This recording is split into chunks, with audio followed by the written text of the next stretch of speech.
Assalamualaikum warahmatullahi wabarakatuh. Mirsa Paul TV,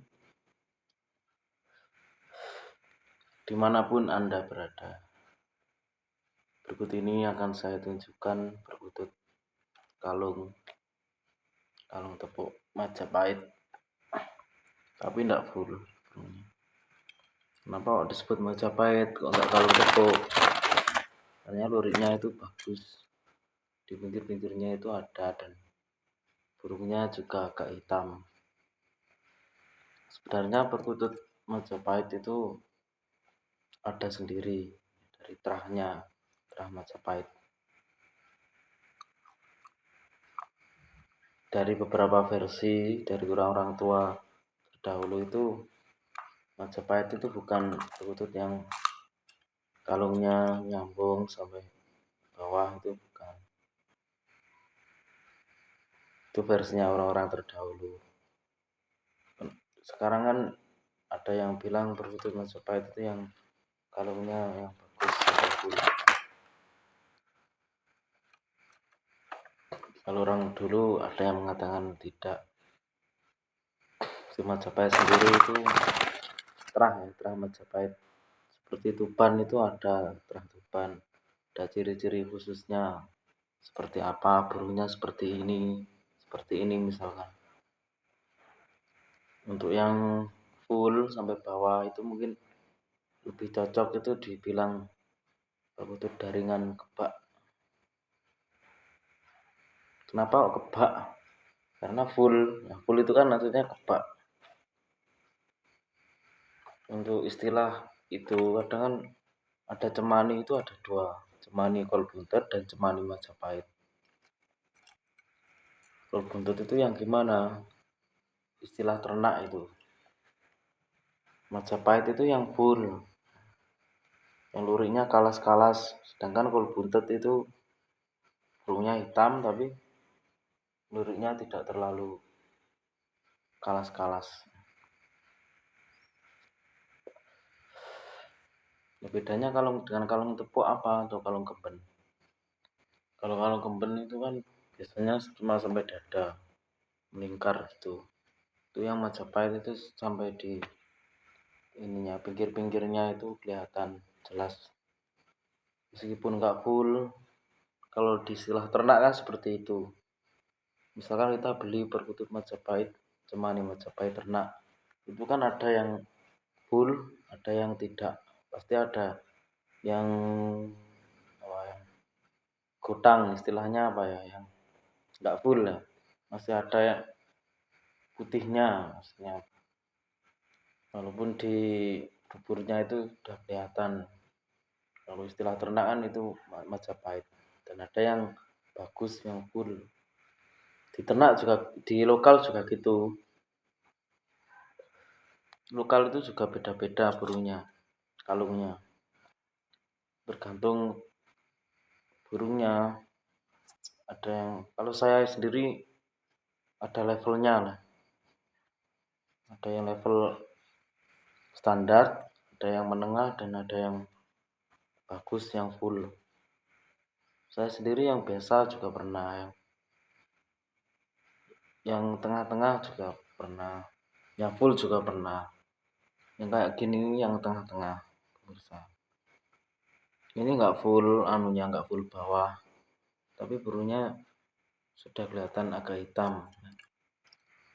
Ini Majapahit lokal ya. Kalau di istilah ternak kan Majapahit ternak, cemani Majapahit ternak. Saya nggak tahu, orang sekarang kan beda-beda, kadang beda orang, beda penyebutannya. Kalau lebih cocoknya itu dibilang daringan kebak, karena daringan itu untuk aduk beras. Kebak itu supaya terisi ya, misalkan seperti itu filosofinya. Mungkin supaya yang memelihara itu rezekinya lancar, makanan-makanan pokoknya itu ada terus, cara filosofi filsafah. Jadi perkutut itu juga mengandung filosofi dari orang terdahulu, karena orang Jawa itu banyak filosofinya. Di keris itu juga ada filosofinya. Dari hari, dari apa saja itu ada pedoman-pedomannya. Misalkan kita mau menikah saja ribet, harus ada hitungannya. Misalkan hari ini kita nyuloh, kalau orang yang fanatik, oh ini Jumat Pahing misalkan sekarang, itu harus para ngidul ke selatan misalkan. Itu orang Jawa seperti itu. Dan perkutut ini di daerah itu berbeda-beda. Kadang di Tuban itu banyak perkutut yang antik, karena kalau dari mistisnya juga ada. Di Tuban kan banyak makam-makam wali, baik yang terkenal seperti Wali Songo atau yang tidak terlalu terkenal, tapi sama-sama wali. Ada yang generasinya lebih dahulu daripada Wali Songo tapi tidak terlalu terkenal juga ada. Maksudnya lebih tua ya generasinya. Sekarang abad keberapa dan Wali Songo itu baru abad keberapa. Itu banyak makam-makam di Tuban. Itu sendiri itu dulunya juga gitu, adanya cuma di alas dan jarang. Di alas itu pun kadang orang jauh-jauh, kalau dari ceritanya orang dahulu, orang Jawa itu sampai mikat itu beberapa hari, sampai nginap untuk memburu perkutut tersebut, sampai tirakat kadang. Memohon terus, puasa misalkan. Ceritanya orang terdahulu itu seperti itu perkutut. Dan ada daerah yang lain, dari daerah lain pergi ke Tuban, ke alas ini misalkan, itu mencari perkutut ada zaman dahulu. Ya katanya dari dulu perkutut Tuban itu baik, bagus-bagus. Katanya, bukan maksud saya ingin melebih-lebihan perkutut dari sini. Itu pun yang bilang juga dari dua sumber, dari daerah lain saya juga pernah mendengar, dan dari orang tua di sini sendiri juga. Zaman dahulu belum ada alat seperti sekarang yang canggih, seperti yang punya saya caplok itu. Mungkin kalau sudah kepikiran seperti itu ya mudah menangkap burung. Dulu masih mikat, mikat dengan mulut itu dulu. Nah, sekarang kan sudah canggih, pikirannya sudah modern, udah ada alat caplok itu untuk menangkap semua jenis burung. Kalau perkutut ini memang kadang ada mistisnya, ada misalkan yang ada hutamnya itu ada. Cirinya gimana? Misalkan kita menangkap burung nih, dapat, lalu kita pegang kok terasa aneh, badan kita terasa meriang, kita terasa panas, lalu kita malamnya diimbin sesuatu, biasanya ada penunggunya, hutamnya, pendampingnya. Kalau hutam anu kan pendamping, hutam sendiri kan bahasa Arab.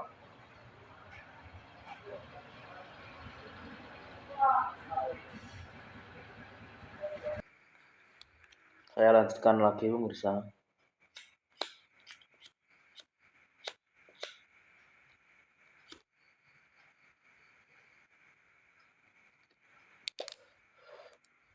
Biasanya kalau kita terasa agak aneh, agak meriang atau gimana, itu pasti ada.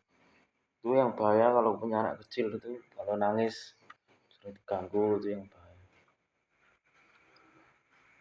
Biasanya sering bunyi malam juga ada, itu juga termasuk bunyi malam. Karena kenapa kok perutut bunyi malam? Mungkin perutnya sering melihat barang-barang halus, misalnya perkututnya sendiri gitu. Perkututnya kan juga untuk fisik ya, tapi kenapa kok aneh sering bunyi malam? Ya mungkin karena melihat barang-barang seperti itu. Ini perkutut yang kalungnya bagus,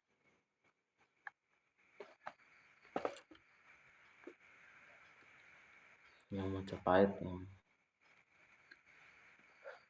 Tapi nggak full, yang tengah-tengah ya. Ini asli lokal alam, bukan ternak.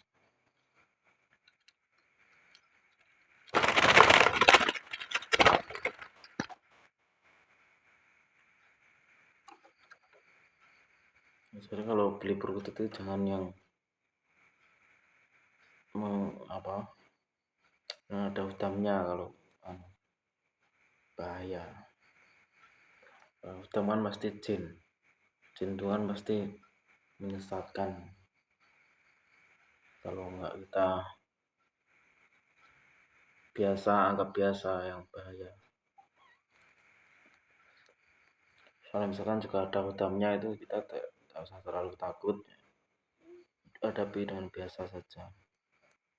Ya silahkan menempati perkutut tersebut, tapi jangan mengganggu.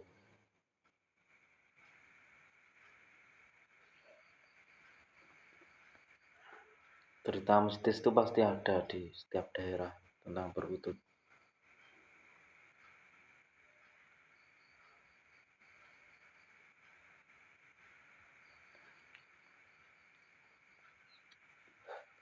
Jadi ya itu tadi, kalau misalkan pengalaman itu yang ada kayak gitunya, itu kita pegang saja sudah terasa agak beda, agak panas atau gimana.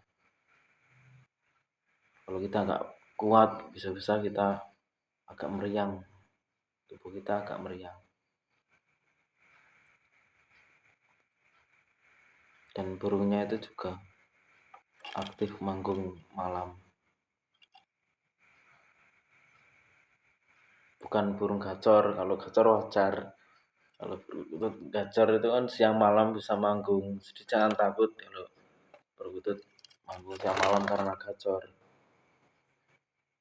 Misalkan kita padangi lampunya terang, itu pasti gacor kalau perkutut gacor. Kalau ini tidak, yang saya bahas itu perkutut yang baru dapat. Ya itu tadi, yang kalau kita pegang mesti terasa beda. Itu dari pengalaman. Kadang perkutut itu juga ada yang aneh-aneh. Mitosnya sendiri kan juga banyak, bisa berubah jadi ular, bisa menghilang. Saya sendiri belum pernah kalau yang jadi ular. Kalau dimakan ular pernah, di YouTube juga ada. Kalau yang ada ular itu pernah, tapi pada waktu itu ada perkutut 3 ekor ya ceritanya. Tapi yang satunya itu ular, dan ularnya itu cukup lumayan besar. Yang jadi pertanyaan, kenapa kok burungnya itu enggak pergi ya, maksudnya enggak terganggu. Kalau ular kecil-kecil kan maklum lah, di atas pohon kan banyak yang kecil-kecil gitu, ular pohon yang kecil-kecil. Ini enggak, ularnya itu lumayan besar dan warnanya hitam. Kalau ular di daun pohon itu warnanya hijau. Itu yang aneh mungkin. Kalau perkutut saya sendiri kalau berubah jadi ular belum pernah. Kalau dimakan ular pernah. Pas Jumat siang-siang, pada waktu mau Jumatan, itu saya pulang dari sekolah ya, karena saya guru agama di sekolah. Itu saya pulang, saya terkejut karena melihat burung saya itu dimakan ular. Waktu itu saya baru menjagang sepeda dan burung saya dimakan ular. Saya lihat ada 3 ekor sudah dimakan. Pas mau Jumatan itu kemarin.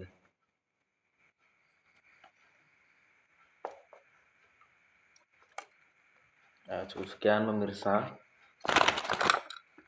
Ini malam Jumat Pahing saya review. Saya akhiri. Wassalamualaikum warahmatullahi wabarakatuh.